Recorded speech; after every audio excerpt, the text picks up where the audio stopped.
So welcome students. आज हम आपके लिए एक नया वीडियो लेके आए हैं। वो है आपका ग्राफिक प्रेजेंटेशन। ठीक है। सो ग्राफिक प्रेजेंटेशन आपका चैप्टर 6 ऑफ पार्ट बी है। ठीक है।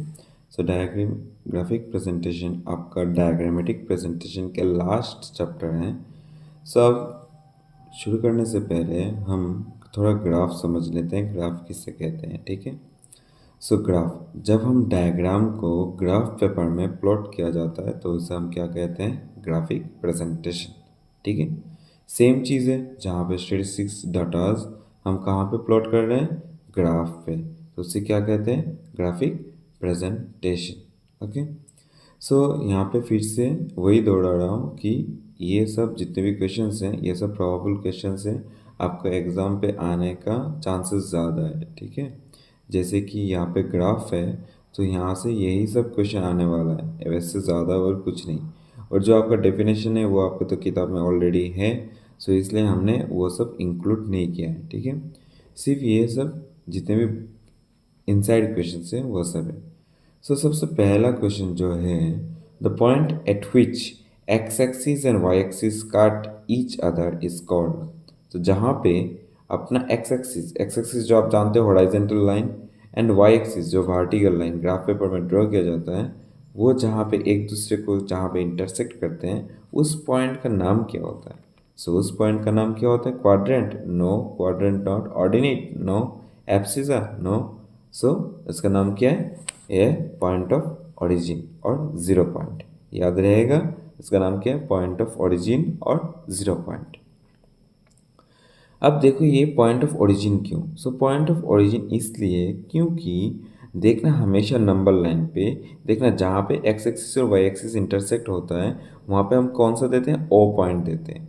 और ओ से लेफ्ट 1 2 3 होता है और ओ से राइट में भी 1 2 3 होता है। सो इसलिए इसको हम पॉइंट ऑफ ओरिजिन कहते हैं। ठीक है, लॉजिक समझ में आया। Next, so moving to the next question. So next question states that graphic presentation are helpful in determining the. So graphic presentation आपको क्या क्या चीज़ें डिटरमाइन करने पे मदद करता है। तो सबसे पहले ये आंसर देने से पहले आपको क्या करना चाहिए, आपको चैप्टर एक बार पढ़ना चाहिए, क्योंकि अगर चैप्टर नहीं पढ़े तो फिर आप ये आंसर नहीं दे पाओगे। सो आप अगर चैप्टर देखते हो तो वहाँ पे एक ग्राफ था जिसका नाम था ओगिव। ओगिव की मदद से हम मीडियान निकाल सकते हैं। ओगिव की मदद से हम मीडियान निकाल सकते हैं।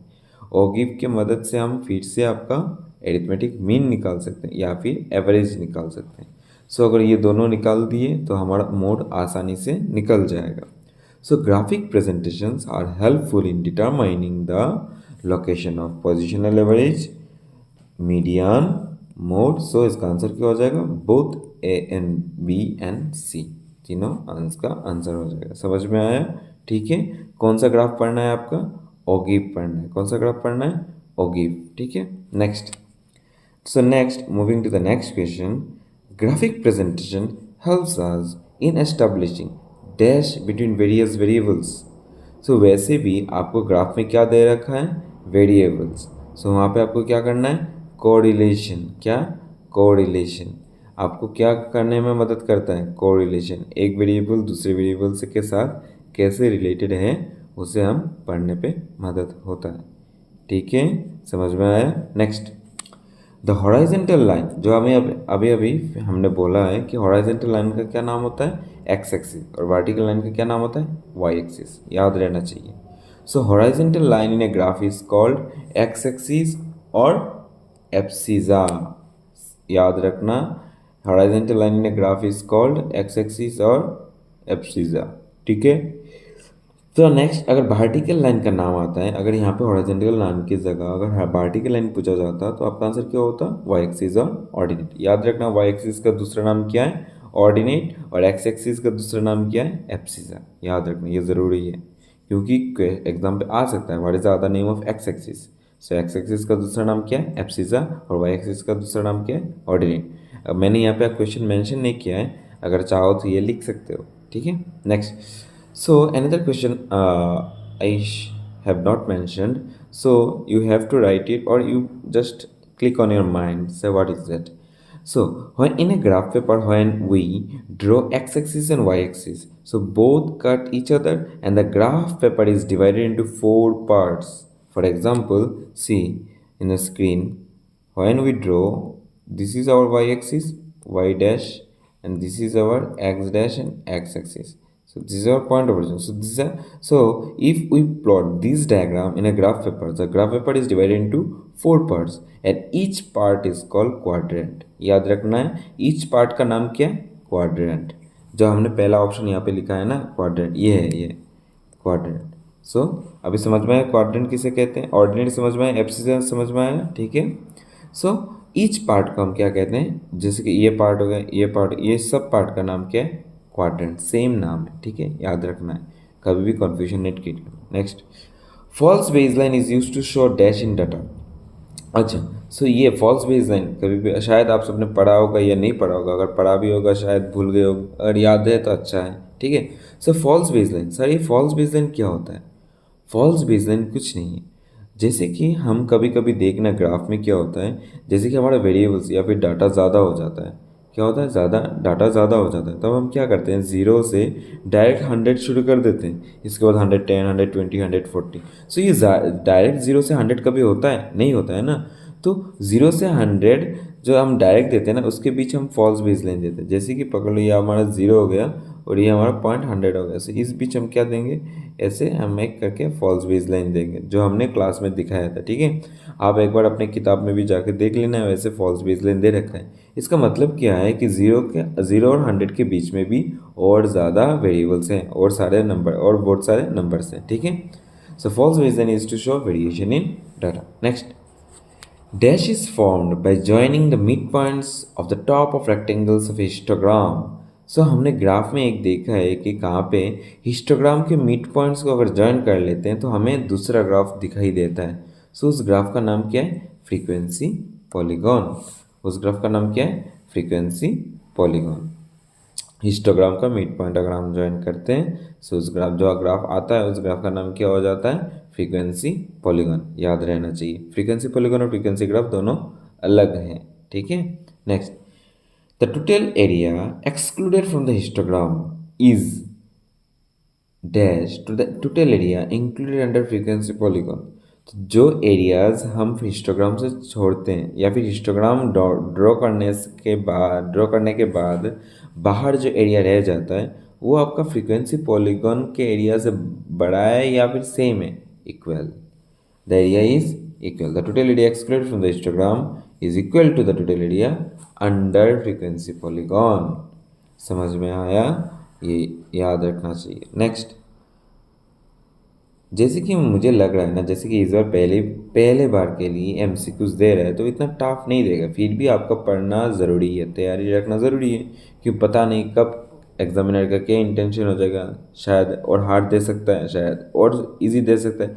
इजी देगा तो सबके लिए इजी होगा, आराम से आप आंसर कर सकते हो. अगर हार्ड कर दिया तो कहाँ जाओगे. तो इसके लिए ये प्रिपरेशन करना ज़रूरी है, ठीक है. So next, plotting of cumulative frequency on the graph paper is also known as.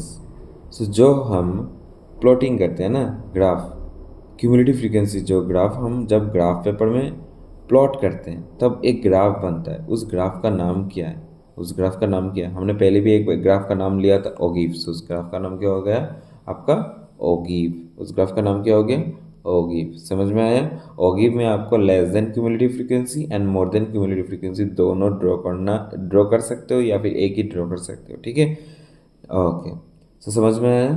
The plotting of cumulative frequency in the graph paper is also known as ogive. Next नहीं, यही आपका इस चैप्टर का लास्ट क्वेश्चन है. अब sir आपके दिमाग में ये क्वेश्चन आएगा, सर पहले तो आप ज़्यादा क्वेश्चन देते थे, एक चैप्टर के आपने 30 क्वेश्चन दे रखे हैं और अभी 10 या 9 क्वेश्चन, ऐसे क्यों. सुनो, अभी ये सब चैप्टर्स ग्राफ के हैं, ठीक है, ये सब चैप्टर्स ग्राफ के हैं. एग्जामिनर ज़्यादा क्वेश्चन उससे नहीं दे पाएगा, क्योंकि उसको उतना डेप्थ में जाना पड़ेगा अगर ऐसा क्वेश्चन देता है तो, ठीक है. सो वो एग्जामिनर उतना डेप्थ में नहीं जाएगा, इसीलिए उसे ग्राफ वाले सेक्शंस पे आपको कम क्वेश्चंस आएंगे, ठीक है. अच्छा, the point at which both more than ogive, क्या है, more than ogive and less than ogive intersect helps in. तो जिस पॉइंट पे more than ogive and less than ogive intersect करते हैं एक दूसरे को, उस पॉइंट पे हमें क्या मिलता है, उस पॉइंट पे हमें क्या, जैसे कि पकड़ लो ये हमारा डायग्राम है, एक हो गया मोर देन, हो गया ये हो गया हमारा लेस देन। ये जो पॉइंट है ना, ये जो पॉइंट है, इस पॉइंट से हमें क्या मिलता है, इस पॉइंट से हमें मीडियन मिलता है। कौन सा मिलता है, मीडियन। इस पॉइंट से हमें क्या मिलता है, मीडियन। याद रहेगा हमारा क्या आंसर है, मीडियन। ओके, अच्छा।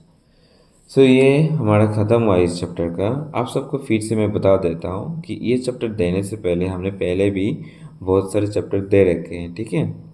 अगर आप सोचते हो कि आपके लिए एग्ज़ाम ज़्यादा ज़रूरी है तो आपको ये नोट करना पड़ेगा, ठीक है। ये नोट करना आपके लिए ज़रूरी है। अगर नोट करोगे तो अच्छा होगा, आपके एग्ज़ाम के टाइम पे रेडीमेड क्वेश्चंस मिल जाएंगे, नहीं तो आपको ही ढूंढना पड़ेगा, ठीक है। अच्छा, और दूसरा बात, आप लोग हमारे चैनल को प्लीज़ शेयर कीजिएगा दूसरे लोगों के साथ, ताकि उन्हें भी कुछ समझ में आ जाए, ठीक है, उन्हें भी कुछ समझ में आ जाए, ठीक है। क्योंकि शायद हमारा चैनल उतना शेयर नहीं हो पा रहा है। और हमारा चैनल प्लीज़ सब्सक्राइब कीजिएगा। अगर कहीं पे भी कुछ दिक्कत आ रहा हो, कुछ चीज़ समझ में नहीं आया हो, या फिर कहीं पे भी कुछ कमी आपका, जैसे कि अंडरस्टैंडिंग कम हुआ हो, या फिर आपको परेशानी हो रहा है वो समझने में, प्लीज़ हमें कमेंट पे मेंशन कीजिएगा, ठीक है। और हम आपका ये डाउट सॉल्व कर देंगे, ठीक है। अगर आपको चैप्टर से रिलेटेड कुछ भी डाउट हो, आप वो भी कमेंट पे मेंशन कर सकते हो, ठीक है।